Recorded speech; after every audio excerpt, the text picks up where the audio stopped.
Hey, what's good, YouTube? Today I'm going to react to Maddie. Is this viral singer a conservative industry plant?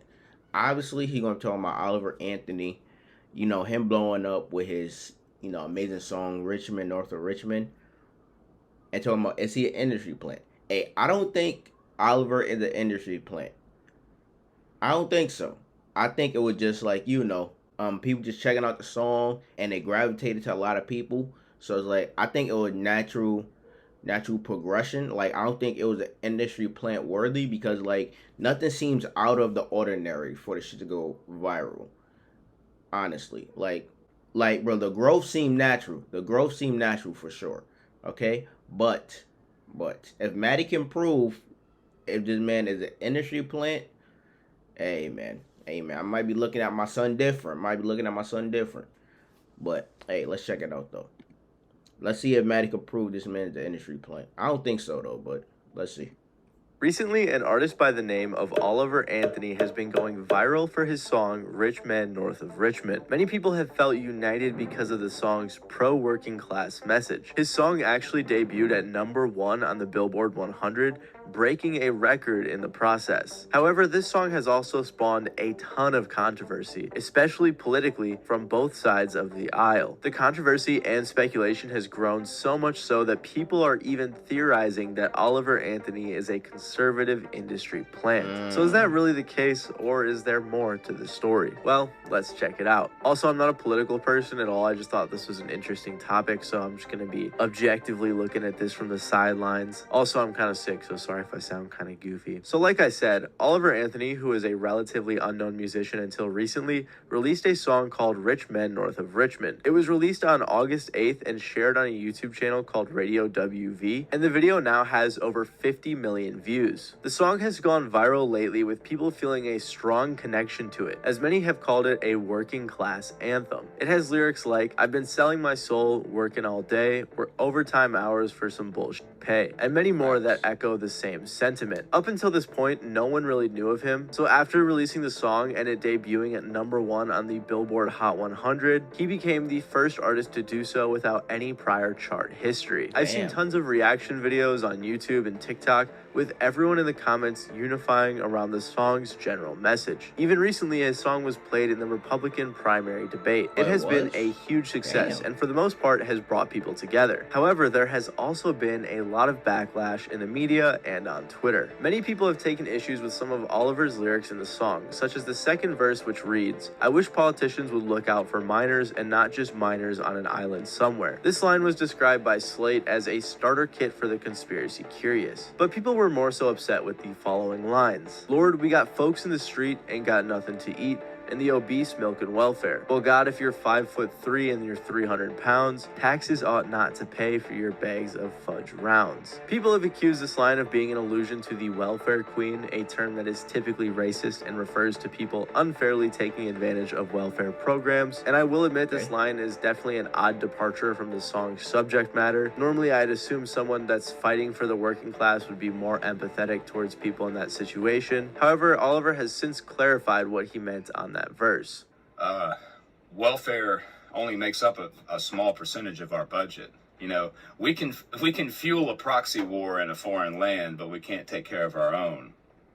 That's all the song's trying to say. I also saw Anthony Fantano and others claiming that the Rich Men North of Richmond part was literally trying to differentiate the North and the South states, kind of like he was attacking the North on some Confederate shit. Him and others also pointed out that Richmond was one of the Confederate capitals, but Washington, D.C. is literally north of Richmond, and I didn't see any articles comment on this, so it seemed like a bit more of a reach. Also, he literally said when the song came out that he wasn't referring to people from the North, so regardless of however you interpret these lyrics, these are the majority of the controversies that came with the song. And on top of these controversies, people think that he was literally planted by conservatives to spread these types of messages. The idea he was planted by conservatives really interested me, since I've never heard of an industry plant from a political party, so of course I had to look into it. He made his Twitter in August of this year and already has over 400,000 followers, leading people to believe he was astroturfed or planted in the industry. He has also been heavily embraced and promoted by right-wing media personalities like Ben Shapiro, Matt Walsh, and plenty more. With all of them reposting his song and talking about it on their platforms, it has people thinking that Oliver Anthony is being marketed by them rather than them genuinely enjoying the music. On top of all of that, Oliver Anthony also has a playlist on YouTube called Videos That Make Your Noggin Bigger, which features some videos about the dancing Israelis conspiracy theory, which understandably threw some people off. Basically, the theory just claims that Jewish people were behind 9/11. The playlist also featured some Jordan Peterson videos, some Joe Rogan, and some other people that caused even more controversy. And another thing that's wrapped up in all of this is that people are saying Oliver Anthony is the perfect example of country being forcefully nudged into becoming a more conservative genre. Now, I'm not going to dig too deep into this, but if you do want an idea of what some people think, I'll link down below an article called The Arranged Marriage of Republicanism and Country Music. I'm sure you can get an idea about it from the title. So for all of these reasons, people think that Oliver Anthony is an artist that is being pushed out into the industry by conservatives, with, like I said, some people even referring to him as a conservative industry plant. But if we really want to know whether or not he's some sort of conservative psyop, we're gonna have to look into his past and his come up. So I had to go ahead and get the best detective I know on YouTube, my boy Yokai, to help me look into his come up, and he found some pretty interesting things. What's up, Balls family? How about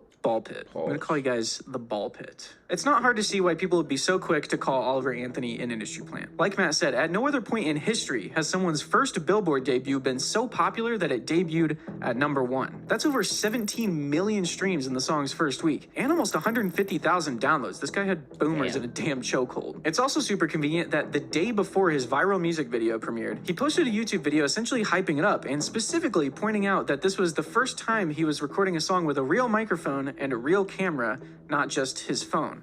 And Lord willing, it's going to get some traffic, and maybe at least a few of you are going to drift your way over here. So, seems like you probably had some help, right? But how can we know for sure? Well, let's do some internet detective work. First, let's find out if a record label was involved. Like, if you looked up the song and saw that it was released by Universal, that'd be a dead giveaway. That would definitely prove that he had some sort of financial support behind the scenes. But that's the thing, everywhere you look online, it says that the song was self-released. And after digging into it, I think that's actually true. If you look at the metadata for the single on Spotify, you can see that the name of the quote-unquote record label that released it is just a random string of numbers followed by Records DK. Now, that might not mean anything to you unless you've released music before. Specifically, if you've released music using the distribution service DistroKid. That's because on DistroKid, you have to pay extra to customize the name of the record label for your release. And if you don't, they randomly assign you one that looks like that. And you might say, well, if a record label was trying to be sneaky, wouldn't they just manually enter something that looks like that just to cover their tracks? And yeah, I agree, a record label would definitely do some skeezy shit like that. But you know what else you have to pay extra for on DistroKid? The ability to copyright claim YouTube videos that use your music. So far, it doesn't seem like any YouTube videos have been copyright claimed for using this song, and if there's one thing I know as a YouTuber, it's that a record label would never, ever, not in a million years, pass up the opportunity to copyright claim a YouTube. Hey, another great point. That is facts. The record labels, they are money hungry as fuck. So, bro, you could play 5 seconds of their song, they gonna demonetize your video and take that money from you. Hey, he's spitting facts. He's spitting facts. Well, not demonetize, but copyright your video. But, bro, he's spitting facts. Hey, man, 2 check marks, man. No record label. And it's like, bro, from what we see, he put out himself on Spotify. So, hey. Would never, ever, not in a million years, pass up the opportunity to copyright claim a YouTube video. That is But facts. just because he doesn't have a record label doesn't necessarily mean that he didn't have some sort of secret financial support somewhere else, That's right? true, After all, too. people aren't just saying that he's an industry plant, they're saying that he's a conservative industry plant. And by God, is there money to go around in conservative media. A couple days after the music video was posted, as the video was going viral, a Twitter user named Jason Howerton posted a thread sharing his story as one of Oliver Anthony's earliest supporters. He claims that he actually personally offered to cover the cost of producing an album for Oliver. And this is significant because Jason Howerton isn't just some random rich guy. He's a random rich guy who used to be in charge of social media marketing at The Blaze, which is one of the largest conservative media outlets in the US. Given that context, it's not hard to imagine why as soon as the music video was posted, it was promoted by almost every conservative media outlet in the US. But it's a little more complicated than that. First of all, Jason Howerton flat out denies ever financially supporting Oliver Anthony. But anyone can just say that, right? Well, there's also the fact that Jason hasn't actually worked in conservative media since he left the Blaze over 3 years ago. In fact, a lot of the first media figures who promoted the song were actually part of the Daily Wire, which is a competitor to the Blaze. And it's worth noting that someone else actually also made an offer to produce an album for Oliver, and that person turned out to be conservative influencer and country singer John Rich, someone not only with connections in conservative media, but also in the music industry. But it doesn't seem like Oliver ever took him up on his offer either. What's happening with that? Is that going to be a thing? You going to work on a project with him, or do we know yet?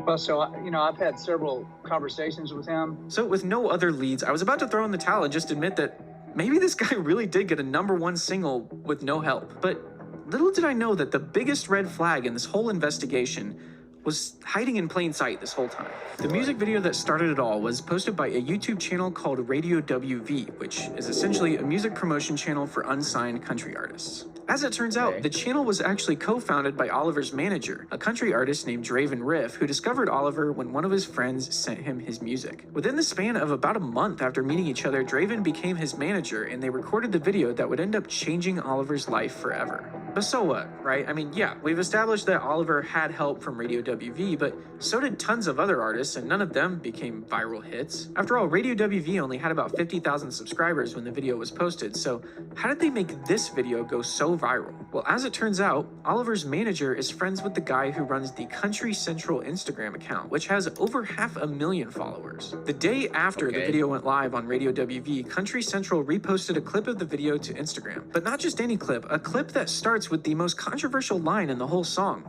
the one about obese people milking welfare for fudge rounds. And controversy equals clicks. Within a few hours, not only was the Instagram post blowing up, but a longer clip of the video was also reposted to Twitter, where it was then shared by Daily Wire host Matt Walsh, kickstarting a week-long trend of basically every prominent conservative on the platform reposting or talking about the video. So yeah, Oliver Anthony's path to #1 definitely seems suspicious at first glance, but when you dig deep enough, it starts to make a little more sense. He might not be an industry plant per se, but he definitely had some help along the way.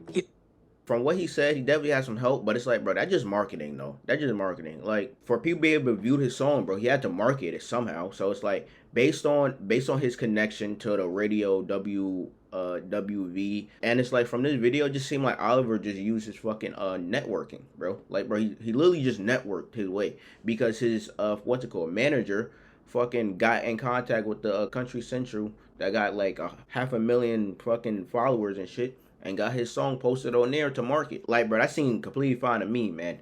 Like, man, it don't seem like he an industry plant. So, hey, fucking good to see. Like, bro, Oliver Anthony ain't a fucking industry plant, man. Like, bro, literally, a lot of shit just went right. Like, bro, he posted this shit at the right time, the right moment. Like, bro, when the economy is dog shit, people struggling the most right now. So it's like, people really needed this song as fucking working class for sure, for one.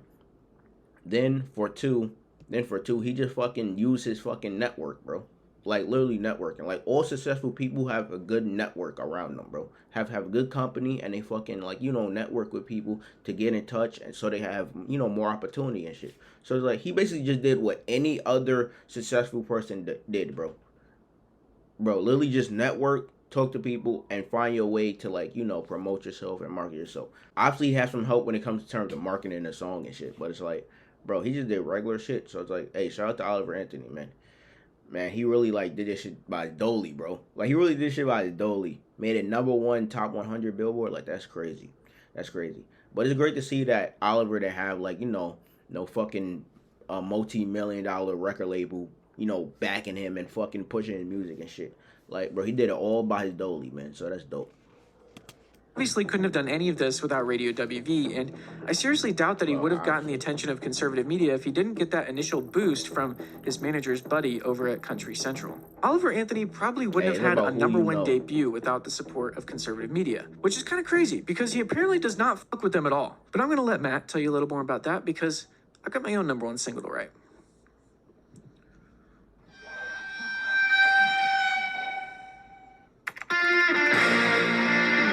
So thanks to Yokai's people amazing fat. investigative work, we now know that he wasn't necessarily planted in the industry by conservatives to spread some type of agenda. However, we do know that he had some help. I also want to mention that a guy named Dan Hey, everyone got Bongino hope, said bro. that It's Jason about who you Howerton know. helped, and even though Jason To Howerton be denied helping to be Oliver, that may successful is just mean about that who you Jason know. didn't help Oliver financially. Got In the some tweet, he words even and said shit. that My he bad. uses digital platforms to spread the word, so it's likely that this was a reference to Country Central boosting the song. Since all of the controversy, Oliver Anthony has gone out of his way to distance himself from any sort of political affiliation. He has tried to make it clear that he is just a regular guy talking about regular people's issues, There and I you will say go. it seems more likely that he just got a ton of help from conservative people, despite him not liking them. Matt Walsh even Hey, admitted this fuck since it. him and others helped him out so much, so he seemed pretty upset that Oliver Anthony didn't like them. If Oliver Anthony was truly a conservative industry plant, I don't think he's the best one because of everything he's been saying since his success. Unless he's using subliminal messages in his lyrics and playlists to try to brainwash people, he's not doing the best said job at brainwash using his people. music to convince people to join the right. Oliver Anthony may have had some help, but it doesn't look like he's the conservative psyop that so many people were making him out to be. Anyways, I want to give a big thanks to Yokai for helping Hey, me man, out with shout this out to video. Oliver Please go Anthony, check man. out He's his just a channel. He's one of my regular dude. favorite Shout out to YouTubers on the him. platform. I'll leave a link in the description below. But yeah, thank you guys for watching. I really appreciate it. Make sure to leave a like if you enjoyed. And other than that, this has been Matty Balls, so I'll see you guys Hey, next man, shout out to Oliver Anthony. My man ain't left or right, man. He just in the middle. He just a regular dude, man. Just a regular dude. Nigga really made to #1 on the top Billboard 100, bro. Dolly, bro. Dolly. Literally just one post, bro. Trickled down to a whole ripple effect, down to a fucking tidal wave, bro. Like, come on, man. Come on. Literally just one marketing post on one Instagram account. Like, come on. Just trickle down to a huge fucking tidal wave, hitting the whole world, bro, with his Richmond, North for Richmond song. But hey, that's fire, man. That's fire. Shout out to my man Oliver Anthony. He ain't a fucking industry plant, man.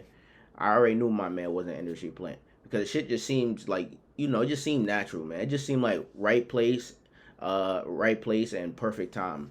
Like, bro, for the song to drop, and like everything just came together like a puzzle, bro. That's what it seemed like to me. But hey, shout out to Oliver Anthony. But like, comment, subscribe, suggest anything else you want to interact to, down below in the comments. But check out and next one.